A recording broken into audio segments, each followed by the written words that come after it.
Welcome to the Mad in America podcast, your source for science, psychiatry, and social justice. Hi there, this is James, and welcome to the podcast. Before we get to our interview for today, I just wanted to let you know that Mad in America founder Robert Whittaker will be answering your questions on the podcast this coming December. So if you'd like to know more about Mad in America or rethinking psychiatry more broadly, now's your chance. Please email questions to info@madinamerica.com by November 30th, 2025, and we'll select a few to feature on the show. All right, and now on to this week's interview. Welcome to the Mad in America podcast. My name is Brooke Seam, and I am the author of the memoir on antidepressant withdrawal may cause side effects. Today, I am here with Safa Askeri, who's based in Urmia, Iran. And Safa's story is very interesting, and it's also interesting how we got connected.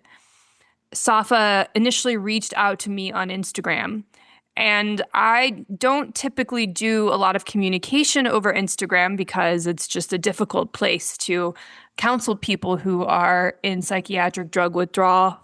But something about Safa and his energy and his story really spoke to me. And so we started chatting, and that has changed the course of your life, it seems. Safa, can you tell us a little bit more about that? Sure. First of all, thanks very much for accepting me, and thanks for the invitation. I'm so excited and grateful to be here, and it's such an honor and pleasure. Actually, I had a history of OCD, and in the pandemic, it got worse. I did a lot of compulsion that it led to have severe anxiety and depression, and I decided to go to psychiatrist. So after a 5 minutes appointment, he prescribed me Prozac. And in 2 weeks, instead of making me feel better, it gave me such a severe agitation and suicidal thoughts that I couldn't handle. And I kind of collapsed, and I had the most severe panic attack of my life. It was the worst experience of my life. And then it led to have several hospitalizations. It began polypharmacy. I was on many medication. Once I was on 7 medication and many misdiagnoses like bipolar, schizoaffective, ADHD. And I couldn't just finally get out of this trap. So I was stuck in this cycle. And after all, I decided to just wear off myself from all medication. And that was the time I faced with severe withdrawal. And I found you, and I asked for help, and you totally become a lifesaver for me. You know what I find both so heartbreaking and heartwarming about our interaction was that I didn't really do anything, in the sense that I didn't offer a taper plan. I didn't help with your medications, but I think I just listened to you because I just could tell that you didn't have that. And what is so important about that is just how the one voice can be such a lifesaver for somebody. Because at the time I was so terrified and I was feeling horrible, and I need someone to listen to me and just normalize the process and give me the validation. It was so important for me, and I'm so grateful to finally meet you. Oh, yes, you too. So we have a lot of listeners here who are from all around the world and who are dealing with very different systems than I experience in the US or others experience in the UK or Australia.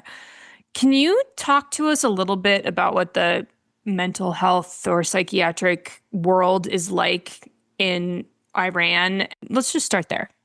Sure. I believe that the mainstream psychiatry is the same probably all over the world. It has got a little bit differences. But I think it's so misleading and terrible because of many myths that has been brought out in psychiatry, like withdrawal and all those side effects that can be blame on your mental health condition. And I think witnessed this kind of iatrogenic injury in the hospital vividly. It was so terrible for me. And after I found myself that I'm being sabotaged by this medication, I found that I was gaslit for many years because of the horrible side effects I got from these medications. And all the time I reach out to psychiatrists, and instead of addressing the withdrawal, tolerance withdrawal or poop out withdrawal, always blame on my OCD and anxiety. Did you believe them at any point? My family and I just trusted the specialists in this field. So, and they said and warned me that you have OCD, you are so sensitive, you don't need to just search in the internet about the side effects.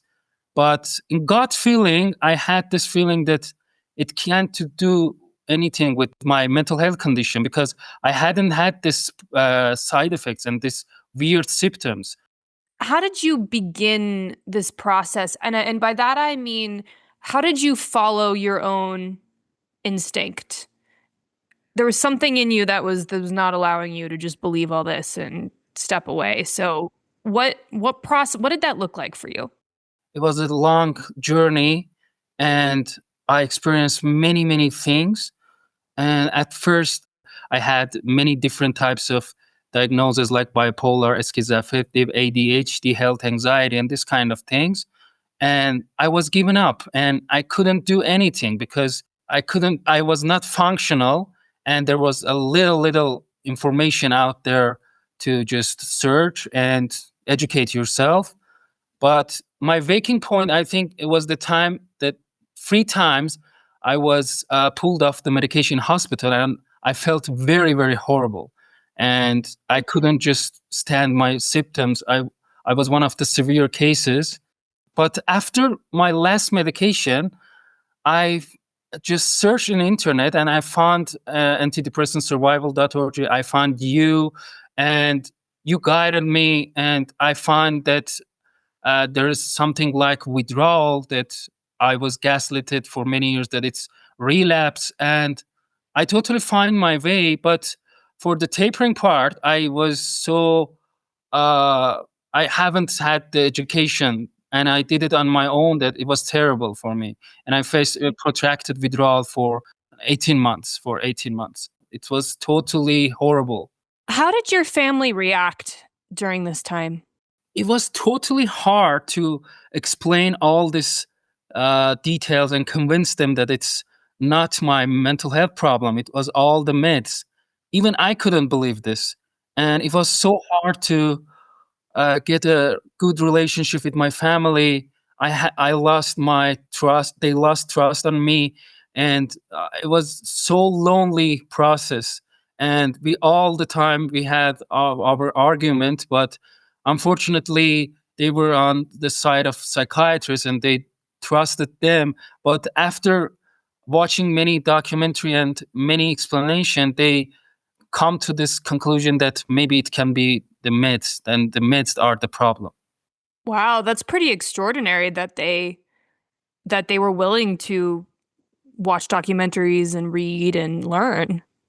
It was so hard to just have a support in this journey, and just your family is very important because at the time you're so hopeless and you need help.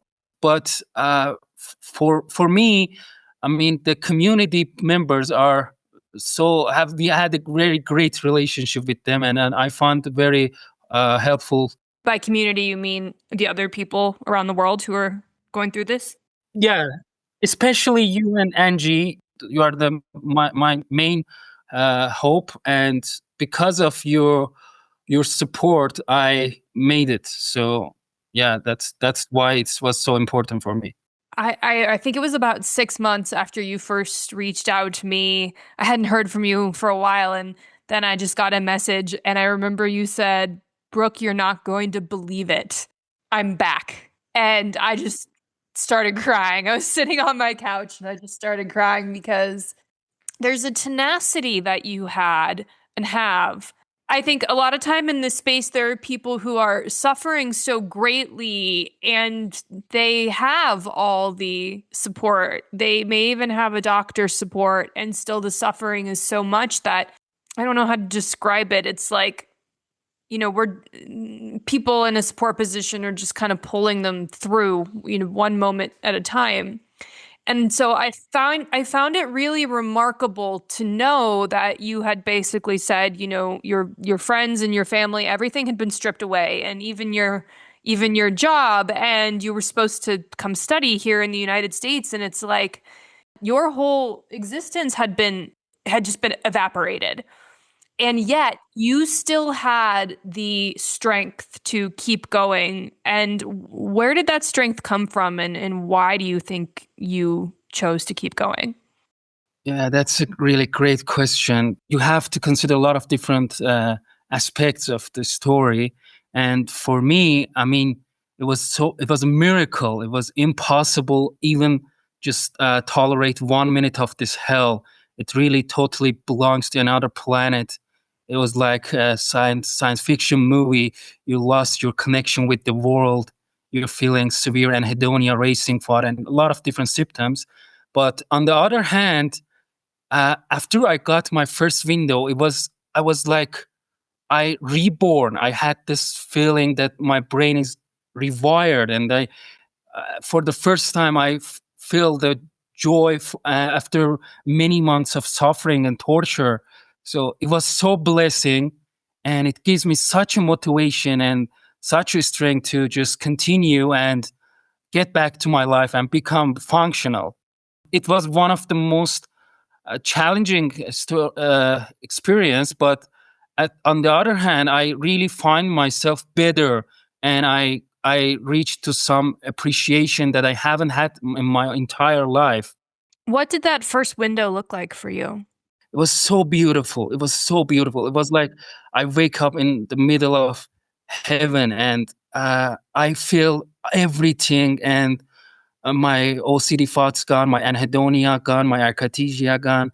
All of the symptoms are gone, and I was feeling alive, a sense of being alive. I was feeling human again, and I'm about to crying, but it was so beautiful. It was something that I wish anyone could just experience it for 1 minute. Wow. How long did that last? It lasted for only 5 minutes, but it was too much for me because because I was in severe waves for 10 months, and this 5 minutes totally changed my way.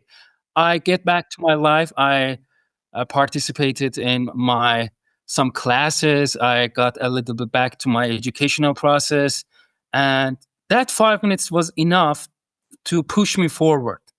And my whole mindset has changed. Okay, so I'm very interested in what happened in the sixth minute. So you had 5 minutes of this, let's call it bliss or freedom or just a state of no pain. And then the window closed a little bit. What was that transition like? And it was so isolating because I locked myself in the first floor of our apartment, and I couldn't connect with any of my friends. I lost my connection with all my friends, all my family, and it was only me and myself. And so I really tried hard, and I was fantasizing about the moment that I'm going to recover, and those 2 sessions that Angie gave me and talk about the injury and how we can maintain the hope. It was so important for me to keep going. And that 5 minutes, it was miracle for me. It was such a beautiful experience, and I can't come up with the exact word to describe it. But it's led me to just get back to my life and have the power and control. And because everything was out of my control, my sensations, my symptoms, everything. And I really wish to could get back to travel in time and deal with my own problems instead of this horrible thing. When you had another wave or another few waves after this 5 minutes, how did you talk to yourself during the waves to maintain this hope? After that 5 minutes, after a wave come back, I had the right mindset. I was feeling that it's okay. It's temporary brain injury, and I don't have to interpret my symptoms. I don't need to just try hard to push them away. I had to live with them to wait for another window, or I'm going to just behave normal and get back to society. So where do you feel like you're at now in the recovery process? I only had 5 minutes window, and it was enough for me to get back to life, as I said. But I haven't had any other windows. But I'm totally back to life, and I'm so functional right now with all those symptoms, and I have normal life complete. I can say 80%, and I think I'm not waiting for another window. I'm just living my life. And at first, it was so important. I was so curious about to know everything about this phenomenon, and I was asking for reassurance from all those people around me. And I'm so sorry I bothered you a lot. I asked a lot of questions from you No, you were fine. I love talking to you. because you were the only source that I could rely on, because I couldn't find any other people to help me. And I really owe you a lot, because and during this time, I contact you many times, and I really struggling to find validation. But right now, I'm just normalizing the situation, and I'm trying to socialize with different types of people and totally get back to my normal life. I think what you're saying is so remarkable in a way that we don't really talk about very much in this world, because in both the withdrawal world and just in life, I mean, like, yeah, there's such an instinctual desire to get away from the pain and the suffering. But the lesson and the process really is not about eliminating the suffering. It is learning to coexist with it and to not tell stories about it and to keep marching forward and keep going about your life even when things are bubbling in the background. And I think sometime in the withdrawal world, we really focus on symptoms going away. But that's not really how it works. There's a lot of life that has to happen in between the windows, and you can't just roll over during all of that. So how did you balance everything? How did you balance still having symptoms and getting back to life at the same time? Yeah, that's a great point. Before starting meds, because of OCD, I was forced to do a lot of compulsion, and I make appointment from many different experts and doctors, and I didn't know how to handle this phenomena. And because at the time, I think it's same for many people, I thought that this medication is going to boost my serotonin, and my OCD is going to be cured, but it was only mask my symptoms. And so I think the mindset we had was totally wrong, because we thought that this medication is going to fix the chemical imbalance, and it's nothing to do with you, and you have to lie down and wait for a moment to this chemical fix your brain. But it was not like that. It's your job to fix your underlying problem with addressing the root cause. And for me, the hardest thing is to forgiving myself. And it was like grieving process. I made a lot of wrong decisions. I was so angry at psychiatry and the mainstream system. But after all, I found that the best revenge I can get is to make progress in my own field and get back to my life. Because right now I'm 1 million times worse compared to before the medication, but I totally know what is going on. This is the withdrawal process, and this is grieving process. I have to give it a time, and as you mentioned, we don't need to wait for a long time to get back to life. We can do every small things in our life and be grateful for that. There's a wisdom here that is just extraordinary.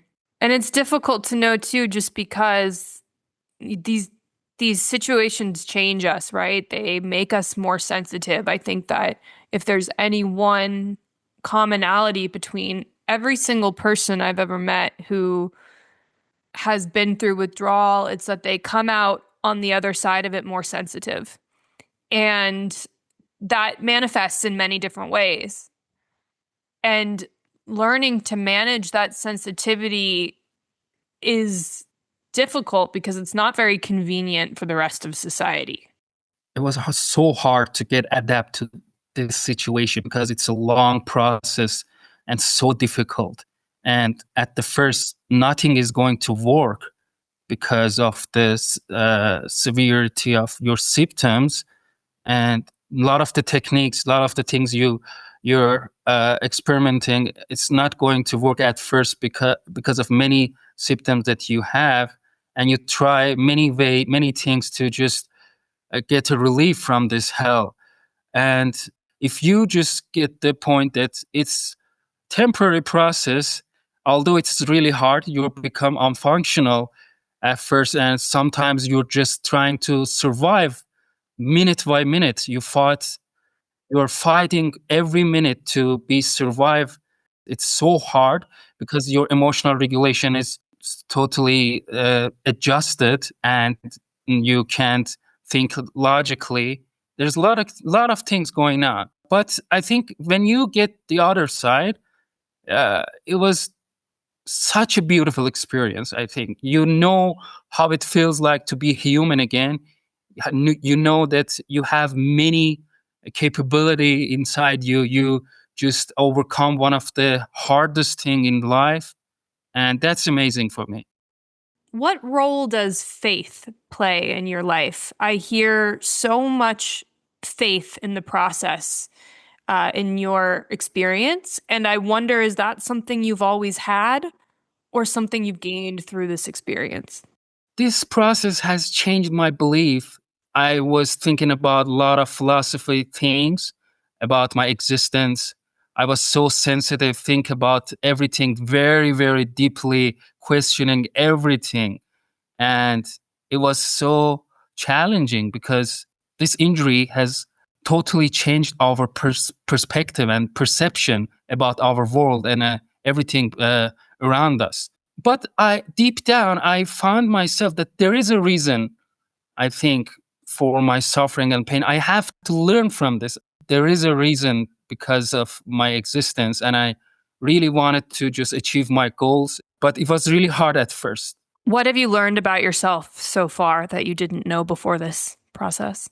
I found that I'm so strong person because I didn't know I have this much of capability and I can handle this stuff before that. Right now, I'm very calm, and I know how I react to every single problem. It was a deep journey about knowing yourself. After this happened to me, I know that I can handle anything in life, no matter how hard it is. I can embrace all the challenges in life, and I know every single minute it's so important for me. I got a new meaning in my life, and it was so hard at first to find meaning for our suffering and pain. But right now, I think I have some meaning, and it's totally guides me to find my way, and that's very important. What do you think the meaning is of all of this? Reaching the new appreciation, you should consider about how valuable the things that you had, but you didn't know how much precious they are. But this phenomenon totally makes me think deeply about everything, about people, about the world around me. And I'm so considerate right now. And I know a lot of things about the world right now because I went through a lot of difficulties. Are there any specific resources or philosophies or thinkers or anything that you really found to be valuable in your recovery? Yes, there are many things. It depends on your interest. For me, I was really interested in watching videos or podcasts about astronomy or theoretical physics. They were so powerful and meaningful for me in this process. And it was my first priority, and I changed my field to astronomy, and because I really want to know more about the world. And Ali Grayman for OCD was one of the best resources that I had in YouTube, and I wish I could find him earlier before starting meds. Peter Bregan was one of the best psychiatrists that spoke up about these issues, and Mark Horowitz, Joseph Withdrawing, and of course Angie and you, Melissa Boutelier. She was talking a lot about OCD. All these sources really helped me a lot to find my way. Tell me a little bit more about your interest in astronomy and why that specifically called out to you during this time. When I was a child, I was so curious about to know more thing about our world and our universe. So I was into many different styles like theoretical physics. I read many articles, I watched many videos, and finally I tried to apply for PhD in this field because it's so tangible, and I don't know what is going on. I had a very vivid relationship with this stuff and with this science because it gives me such a meaning, and exploring about this facts was so calming because I realized that how much big is our universe is, and how extraordinary is, and you can find, I don't know, peace or uh, it's a calming effect, I think. I think there's something about forcing yourself to realize what a small role you play. Feeling small, I think, is very, very, very powerful, and it takes the focus off of our own issues.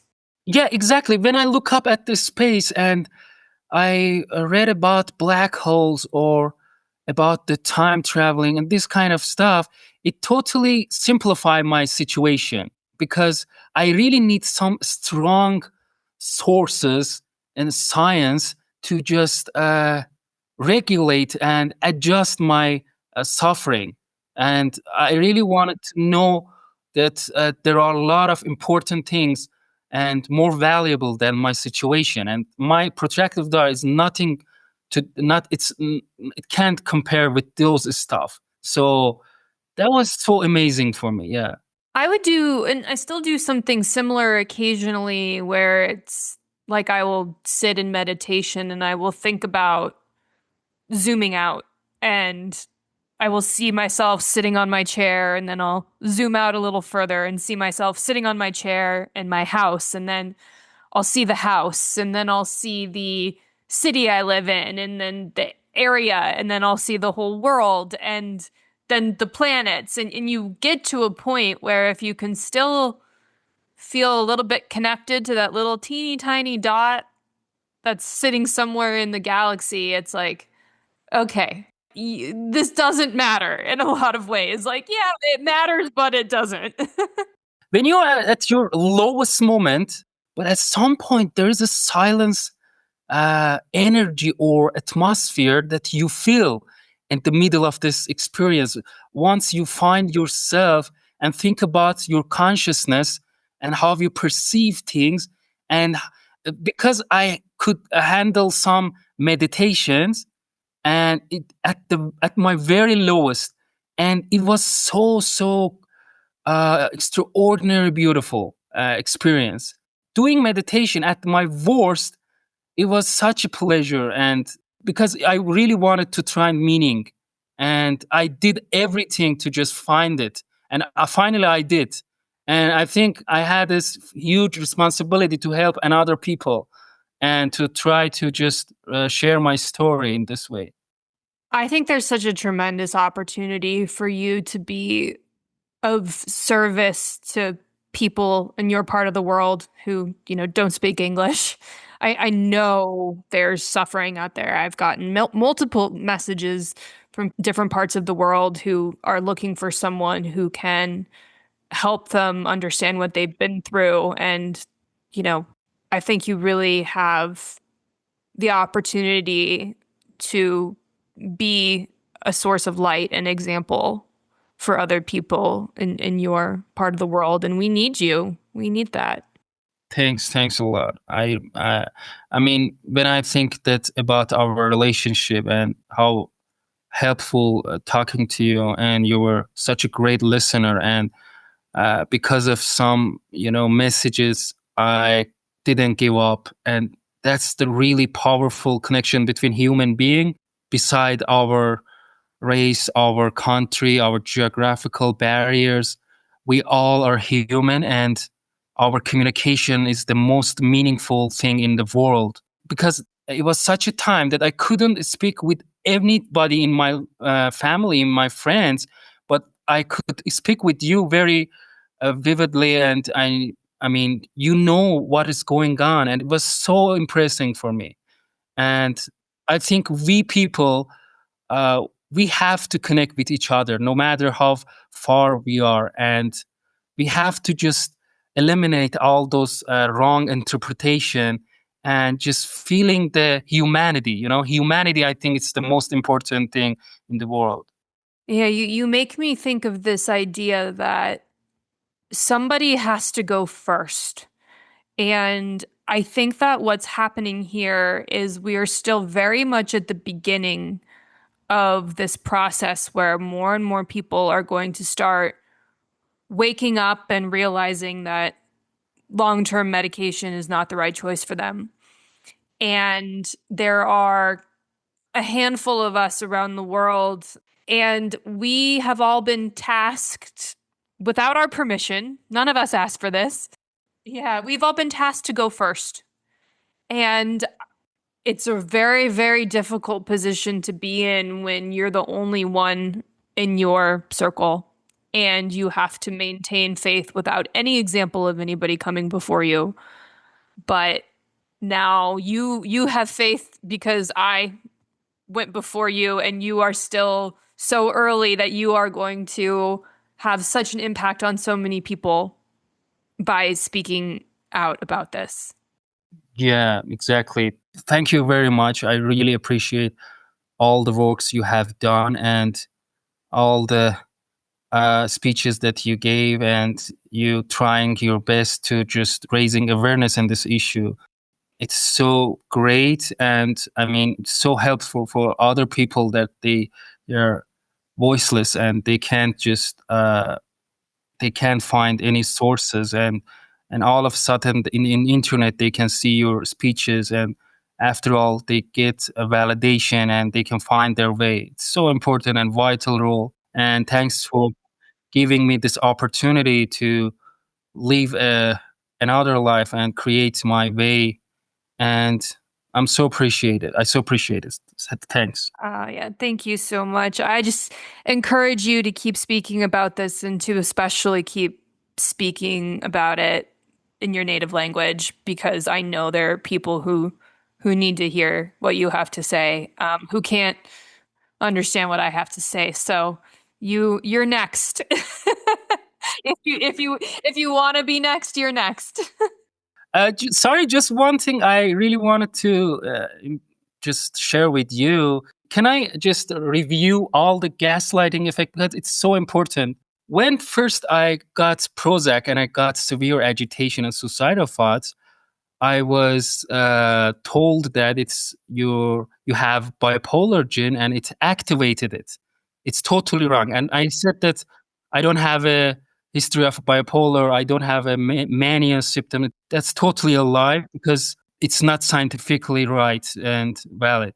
For bipolar, sometimes it's trauma responses, and being misdiagnosed with bipolar. So that's one. And second, after 2 weeks of using Prozac, I just withdraw from that, but I got severe derealization, anhedonia, and racing thoughts. And all the psychiatrists tell me the medication is out of your body. It can't affect you anymore. And because you were on a very low dose and for such a short time, so there is no withdrawal. But for some people, there is an adverse effect and protracted withdrawal, even after very short time usage. And sometimes you taking medication, and At the middle, you finally reach the tolerance, and you get withdrawal symptoms. We say it poop out withdrawal, tolerance withdrawal. Am I right? Yes. Yep. Mm-hmm. Then they say that your underlying condition making progress and you're relapsing. This is another fact, and we can't just ignore the interactions between all the medications. And in emotional blunting, when you got emotional blunting while on your medication, they might say it's your depression. And after that, PSSD, after you get PSSD and you have sexual dysfunction, they say it's because of your depression and it's nothing to do with meds. And after all, just one thing, protracted withdrawal as a relapse. Withdrawal can last many, many months, and it can be long lasting and severe. Yeah, I really want to just review all these things that happened to me. Yeah, sounds unfortunately normal. I've heard all of those things, and so have so many other people. It's infuriating. Well, do you have any closing thoughts? Is there anything you would like to leave with the audience before we go? I was on many, many medications. I had many hospitalizations, and I tried many times to withdraw from all the medications. And I really didn't expect to be in this place that I'm right now. And it was so hard to imagine even tolerating this 1 minute of this hell. But I got through this, and I'm really hopeful because at the lowest part of your process, you had this interpretation that you're not going to recover and it's totally you have permanent damage, but it's not like that. I know it's really hard to maintain hope. Sometimes you can't be functional. Sometimes nobody are going to believe you, or you're disappointed from your family, your friends. It's totally normal. It's fine. Just give yourself your time and continue this process, because at the end you're going to see the light in the end of the tunnel, and it's such a great experience. Well, thank you so much, Safa. I think your light and your wisdom is just remarkable, and I think you're going to help a lot of people. Thank you for taking the time. Thanks. Thank you for listening to the Mad in America podcast. For more news, views, and updates, visit madinamerica.com.